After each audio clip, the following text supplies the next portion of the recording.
I recently had some remodeling done, and they replaced this trim and the trim that's down here out of camera.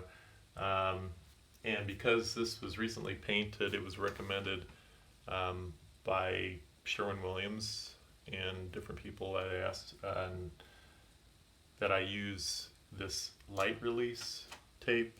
It's this right here, the frog tape, the delicate surface painter's tape, and I was a little skeptical, but I really didn't want this paint to come off because it had been recently painted, and the other one, which is really good, and I'll show you at the end, that one, um, it's for cured paint, fully cured paint, which the paint I'm using, it says it takes 30 days, and I don't have time to wait for that.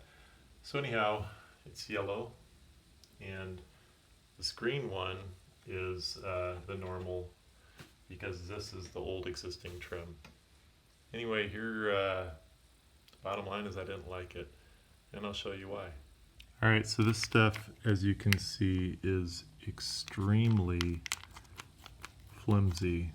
Alright, I figure it's because it has to be somewhat lightweight with the low adhesive, but I'm telling you, every time it gets into a little bit of a bind,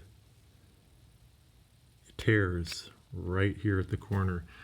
Now, if these guys did a caulk job on this that I'm not too pleased with, that might have something to do with it, but yeah, I would have preferred to try to touch up and use this, I think. Now granted, if the regular tape had taken all this off, yeah, I might be singing a different tune, but I think the likelihood of that is pretty low. And here's what I'm talking about as far as that tear off. You can see it just sort of slipped out. Let's see if we can get it out.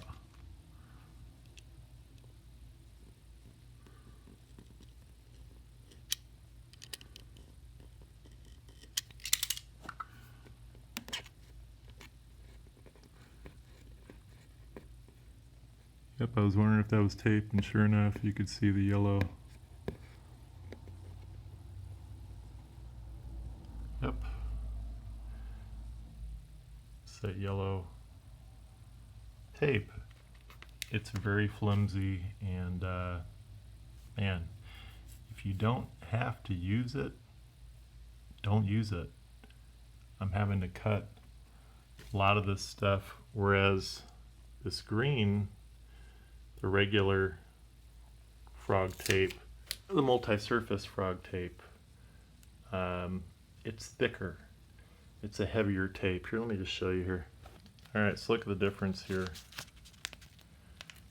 Look how thin that is. I mean, this has been painted. Look at how thin this is. And you can basically see right through it. This other one, I mean, it's not transparent, but look at that.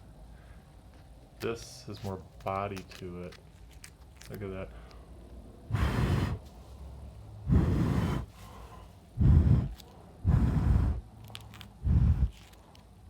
Oh, that's my blow on the tape test. Anyway, it's very thin, very thin. So when you pull it, I mean, you have some paint there and it just tears. So would I recommend this product here? No, I wouldn't. If you can get away with not using it, don't use it. Would I recommend this one? Yes, it's good.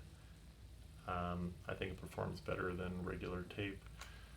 Whatever this paint block technology is, I think it works. Anyway, I just want to say that I've worked very, very hard on this room, and I'm going to work very hard getting this stupid tape off, and I'm going to be very careful and use a knife and maybe a putty knife to pull off of, or, well, I got one more tool,